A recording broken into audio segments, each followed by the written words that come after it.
Yo, what is up, guys? You got Tone here, bringing you my draft recap for Season 3 of the IBL, or the International Battling League. So, we decided to come back for a third season as the Maine Red Clawitzers. The first two seasons has been kind of subpar, as we went 6-6 in the very first season and missed the playoffs by one game. And the second season, we took a step backwards, going 5-7, but somehow made the playoffs. And now we're looking to build on our top 8 finish, sadly. But I do feel confident about the team I drafted. I do admit the team is a little bit all over the place, considering I'm using a bunch of Pokemon in which I have never used before in Draft League format. So this is going to be very, very fun, and I hope you guys are excited as well for this team that I drafted. So I'm going to just jump right into the team. So the draft order was based mainly around where we finished in Season 2. We made the playoffs and got eliminated in the first round, so that gave us the 10th pick in the draft. And the funny thing is, the plan was to initially draft Manaphy again, as we did have Manaphy in Season 1 and I franchised Manaphy for Season 2, and it almost fell to me. We picked 10th and Manaphy ended up going 9th, so it would have been hilarious if I got Manaphy for a third straight season. I decided not to franchise anything because I figured new generation means new mons. So you get to try some new stuff out and get my feet wet with some other mons.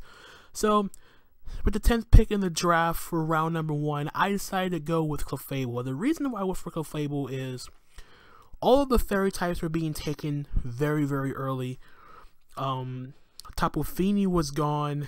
Tapu Bulu was still available, but didn't really feel comfortable about drafting a fairy type Pokemon without no fairy stab.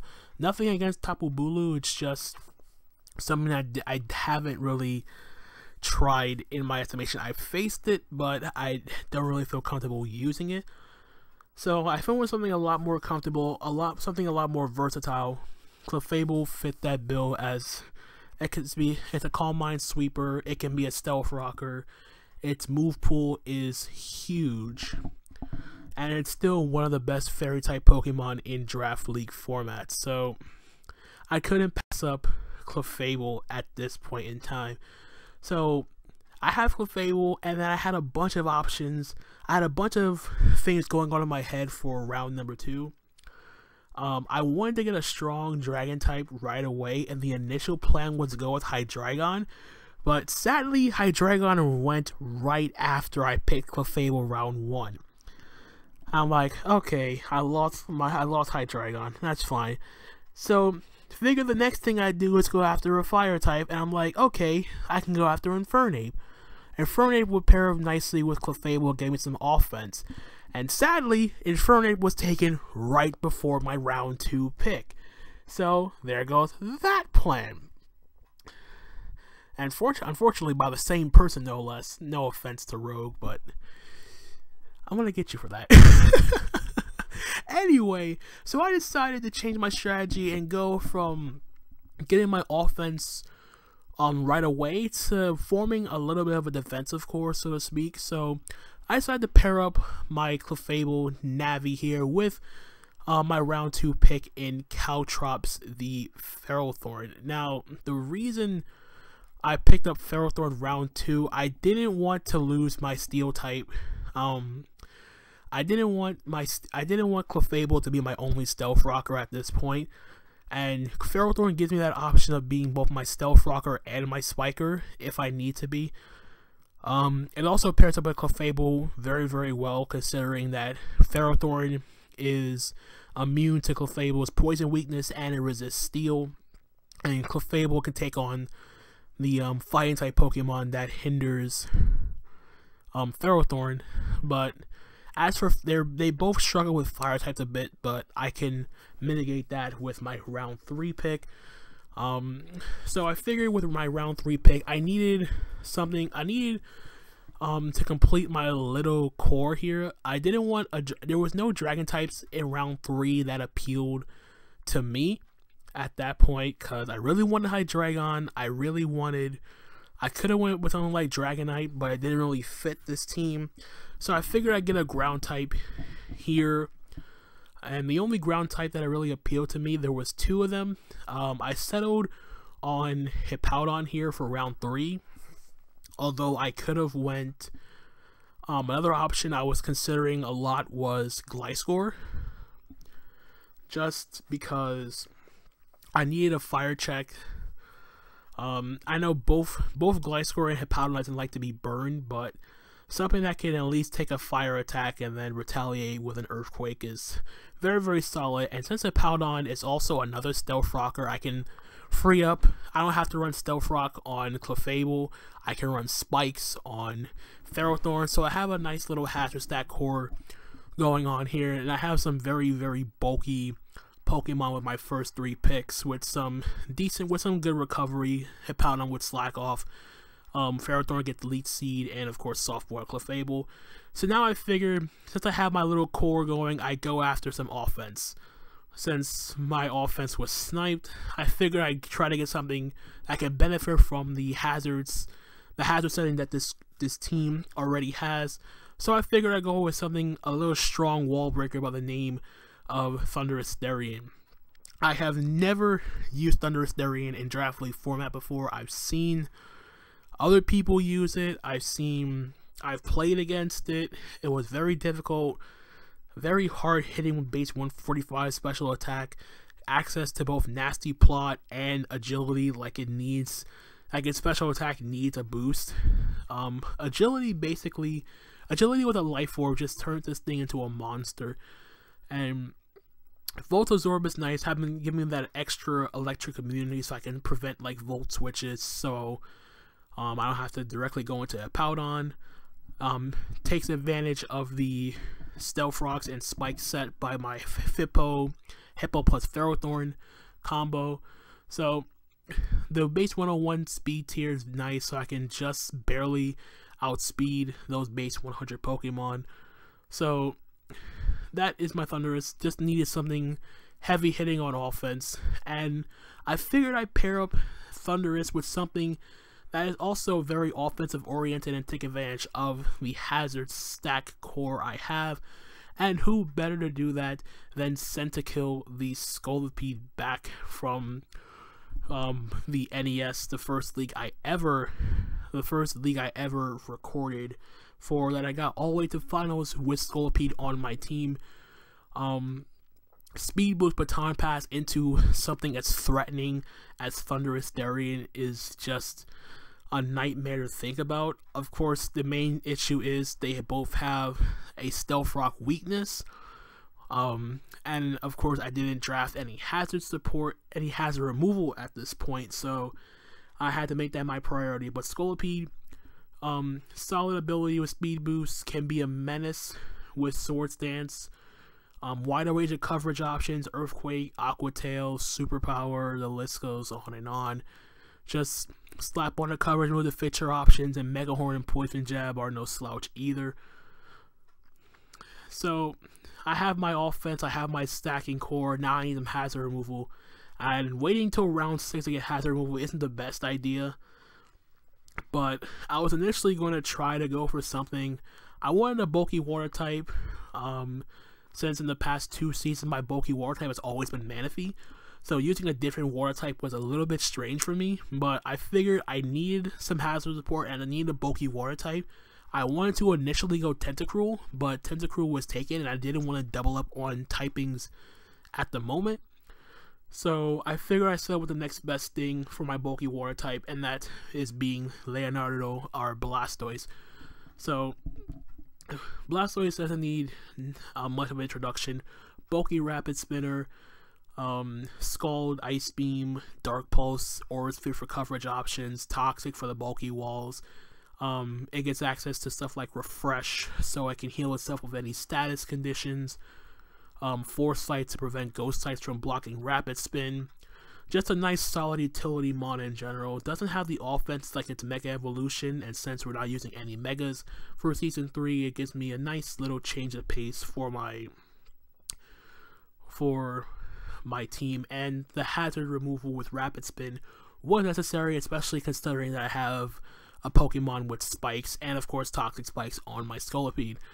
So moving on to round 7 now, I wanted some extra offensive firepower, and I wanted something that wasn't so predictable, being both physical and special based, as Thundurus Stereo is mostly special, and Scolipede is mostly physical. I wanted something that could do a little bit of both. So with my round 7 pick, I decided to settle on Kimiko our Mienshao. Now, initially, the Pokemon I really wanted in this slot was Komao, but Komao was also sniped around the time I was about to make my next pick. So I wanted to settle for a fighting type. Komao would have been very, very nice to complete my Dragon Fairy Steel Core. Not saying that Kimiko is bad. Nice mixed attacker, something that's hard hitting, fast. It's not as fast as something like the Lotties or something like Keldeo or Verizion or whatnot, but the fact that it can go mixed is very, very nice, considering that it can benefit from the hazard stack. I can keep a momentum with U-turn, great abilities with Regenerator and Reckless, so I can be very, very offensively aggro with Mienshao with Reckless High Jump Kick, a knockoff user, U-turn, the list goes on and on. It can be special, it can be baton passing like a substitute or whatnot, so I have options with Kimiko, and hopefully I get to put it to use for Mienshao. And now, moving on to round 8, this is a tiered draft, by the way, it's not a free draft, so I already have my tier 3s and whatnot, so we're getting down to the lower tier mons. I decided to save them towards the end, just to see what I needed the most. So I figured at this point I needed a little bit of a hard-hitting tank at this point, and having a Psychic type Pokemon in the lower tiers was kind of my direction. Initially, my plan was to go and bring back a member of my team from last season, which was Delphox, which put in a ton of work for me, getting 11 kills, tied with Tornadus Therian. But Delphox was gone already, so I figured I'd try to get the next best thing in my opinion, and that would be Adele the Meloetta. So Meloetta, I have never used it, never used Meloetta in Draft League format. I've played Meloetta, it has been a pain. It is very bulky to take down with an Assault Vest, can run Choice Specs, can run Choice Scarf, can run Physical with Relic Song, and then go into Pirouette form. Serene Grace, just a great ability for something like Meloetta, just to get those secondary effects going. Base 90 speed in Aria form is kind of slow, but Pirouette form hitting 128 is very, very nice. Having the option of bringing double fighting spam is something I have considered when I drafted Meloetta, but mostly I drafted it for the ability to be a strong Psychic type Pokemon, and having spam, Hyper Voice, its coverage options are very, very nice with Shadow Ball, Focus Blast, Dazzling Gleam, and another Pokemon with momentum with U-turn. So something to keep in mind is the fact that I have momentum, I have hazard removal, it ain't much, and I have hazard setters all in place, so something to keep in mind. So now that I have a sort of plan going here, the last 3 picks ended up being I needed a spin blocker, I needed extra hazard remover, and I really needed a dragon type. So I needed to fill those 3 necessities with my last 3 mons. The first thing I needed was a spin blocker. My initial plan was to go with Jellicent, but at the same time I wanted a spin blocker that also gives me a psychic immunity, because my psychic resist at this point was Meloetta. So I figured the only spin blocker that's a psychic switch in is Vengeance or Spiritomb. Spiritomb Spiritomb gives me that Ghost Dark typing. Its Lone Fairy weakness is covered by at least 2 of my members. Ferrothorn resists Fairy, Scolipede resists Fairy. It also gives my team something it actually does not have, which is Priority, which Sucker Punch and Shadow Sneak.